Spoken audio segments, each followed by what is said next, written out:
This is the Exploring the National Parks podcast with Dirt in My Shoes. My name is Ash, and I'm a former park ranger and the founder of Dirt in My Shoes. I think that the parks are best seen from the trail, and I'm here to make national park trip planning easy.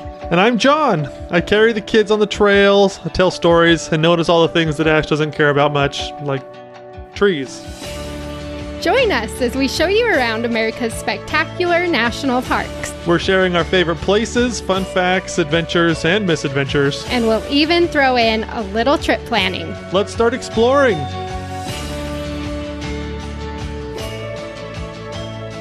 As an American, I often think that Americans, including myself, don't realize how blessed we are.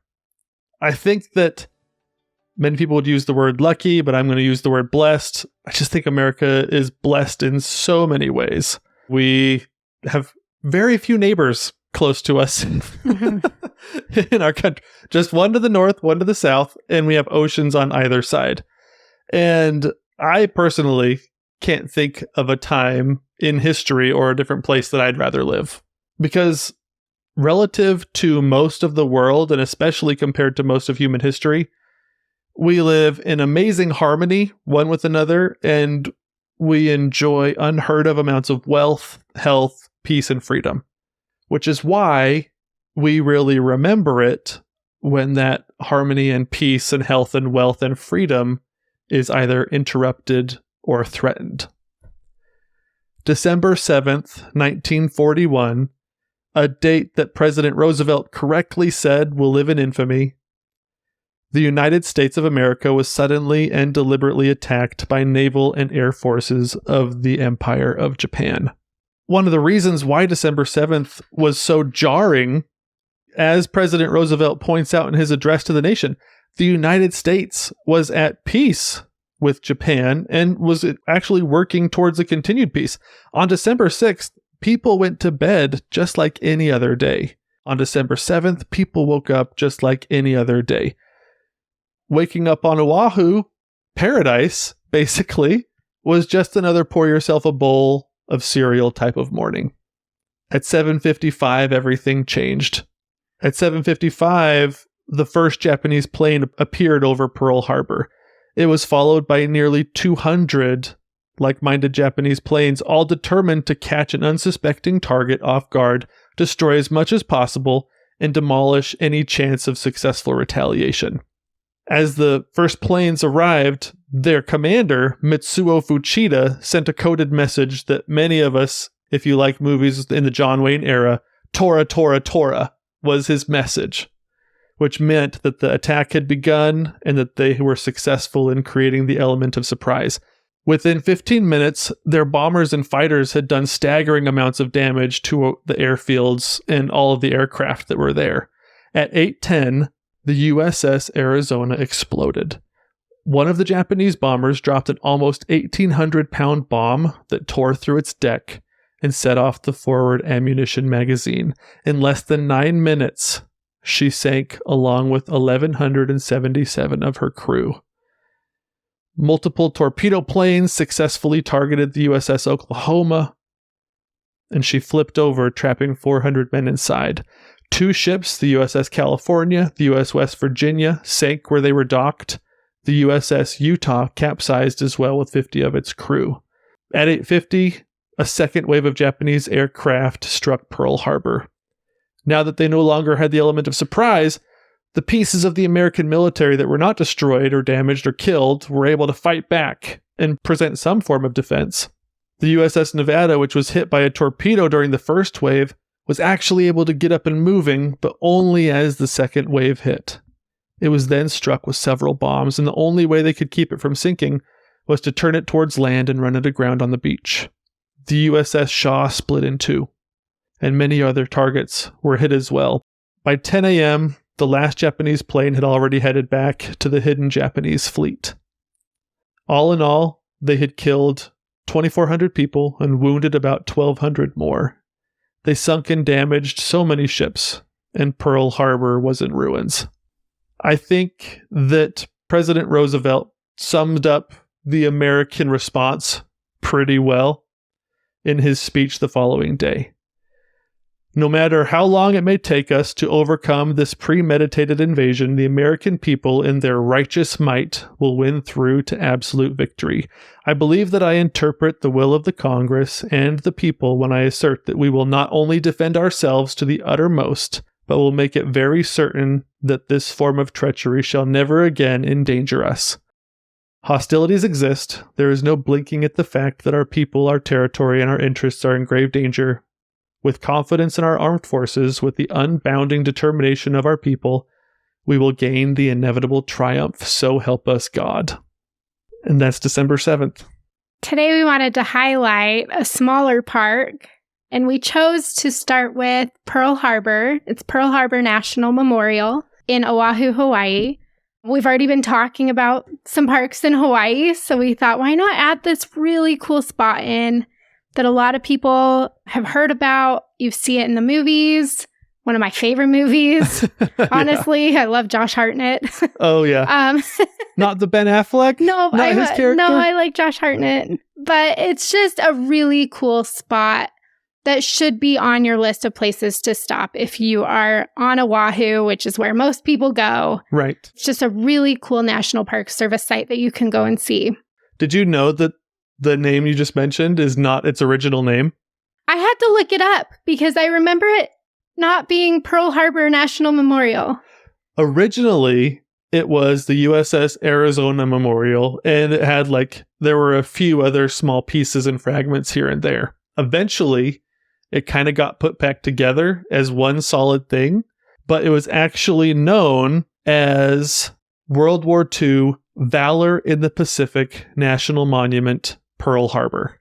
Which honestly is super cool, but not Googleable. Yeah, it's a mouthful, but I think that the idea of protecting something for bravery and the courage and the valor, as mentioned, is almost perfectly embodies really what it is to stand in this place. Right. And to see what happened and to learn about it. Mm-hmm. This is one of my favorite national anythings. Right. Honestly, because there are a few places where you go and there's really an attitude of reverence amongst everyone who's there. Oh, yeah, exactly. It's hard to go somewhere where people will just be still and silent and feel something. Right. Which you do get here at Pearl Harbor. It's amazing. And not many generations can point to something specific that they all feel so deeply. And there's this line from a book. It's a post-apocalyptic book by G. Michael Hopf. It's called Those Who Remain. And there's this line in the book. It says, hard times create strong men create good times create weak men, and weak men create hard times. And so it's really interesting. That first line is what I really want to focus on. Hard times create strong men, and strong men create good times. There's a reason we call these people the greatest generation. Wow. They were the strong men that came out of hard times. Yes. For sure. Exactly. So when you go to Pearl Harbor, there's a few things you can do. It's not a very big place. Right. I was really fortunate because when I lived in Hawaii, my apartment actually overlooked Pearl Harbor. And so it was so cool to be up. We were up on the 14th floor, and we would watch the ships going in and out. You could just see everything. Could see the Arizona Memorial from my apartment. Wow. And so, so it's just a really cool reminder all the time of the people that have fought for the country to be free. Right.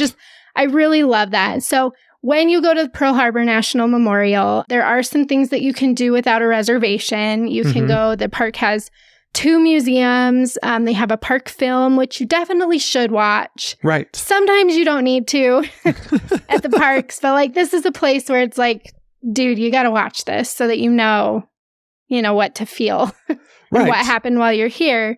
So you can do those things. You can get a self-guided tour. You can pay for a self-guided tour. They even have VR virtual reality tours now. Wow. That you can do. Yeah. If you want, they have one where you can walk the USS Arizona before it sank. Oh my gosh. Get it a tour. That But is anyway, it's so stuff cool. like that. Yeah. So there are some really cool things you can do. However, do everything you can to get a reservation to go out to the USS Arizona Memorial. Right. Because that is the highlight. That's like a place if you want things to be still and quiet and you really want to feel like the heaviness of Pearl Harbor. Mm-hmm. If you get a reservation, you have to do it on recreation.gov in advance, but they'll take you out to this memorial that's on top of, just like floating over the USS Arizona. Right. Which, as you mentioned, it sunk with 1,100 people inside of it. Right. They were taken by so much surprise that the people could not get out. 8, 10, and within 9 minutes. Yeah. Like it's insane. And 900 bodies are still in there. That's right. what's crazy. They couldn't get them out. Right. And so you can see the boat under the water where it sunk. You can still see the oil that's coming out mm-hmm. from the engines.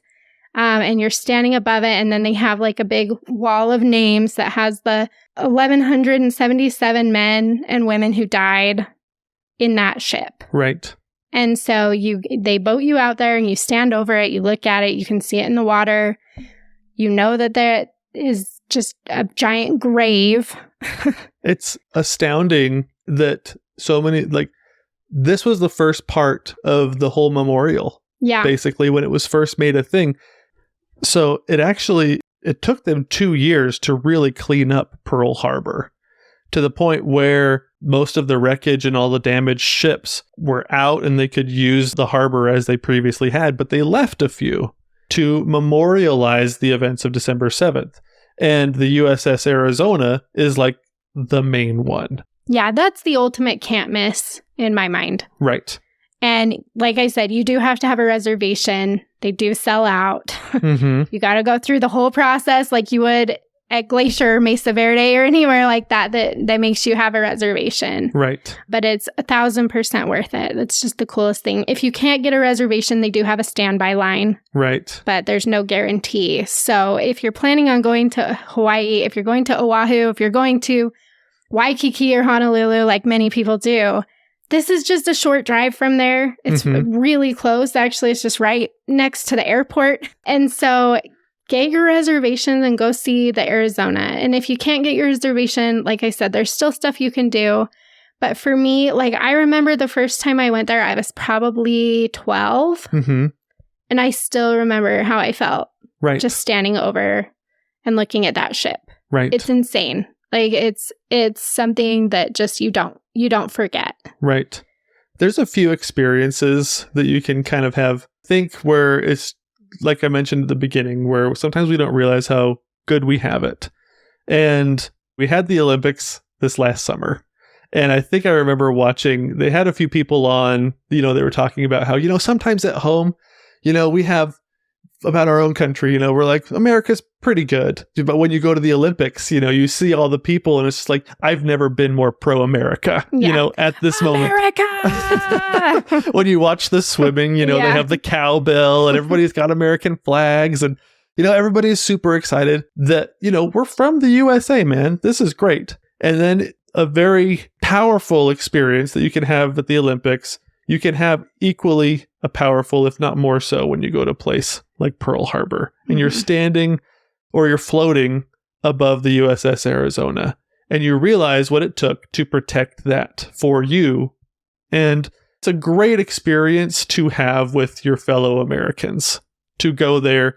And it is a can't miss. And you got to do it. And you come away, you memorialize the sacrifices made, but you celebrate the valor. And it's really cool. Yeah, we love this place. Just wanted to do a quick spotlight of a smaller park. So when you're in Honolulu, take the side trip, go down to Pearl Harbor. It's absolutely incredible. You can go to the Aloha Stadium swap meet afterwards, which is also very fun, but totally different. Yes, very different feel. To punctuate the heavy with the light. Well, it's probably what I'm saying is that's probably on your list as well. Right. So do them both at the same time because the stadium's right across the street. But yeah, it's a really cool experience. It's one of those sites that's just like, I'm proud to be an American and I'm proud that we have the National Park Service that is protecting this and teaching people and showing us, things that we didn't live through, but things we should remember. Right. So I just love this place. Get to Pearl Harbor on your next Hawaiian vacation. You will not be sorry.